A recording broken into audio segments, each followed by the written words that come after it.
Struggling with high CPU temperatures? In this video, I'll show you a quick and easy way to cool it down in just a few clicks. Before we start, please take a moment to like this video and subscribe to the channel. Your support helps me create more helpful content for you. Now, let's get into today's topic, how to quickly reduce your CPU temperature.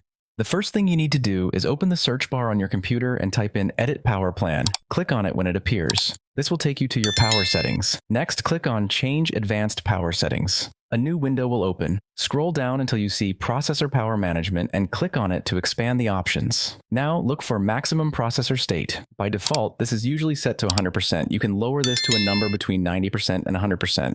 Lowering it will reduce the strain on your CPU and help lower its temperature. Keep in mind that setting it below 100% might affect performance in some tasks, like gaming. So it's a good idea to test different percentages to see what works best for you. For me, setting it to 90% works well for the games I play, so I'll change it to 90. That's it. This simple change can make a big difference in keeping your CPU cool. If you found this video helpful, please give it a like and subscribe to the channel for more tips. Thanks for watching, and I'll see you in the next video.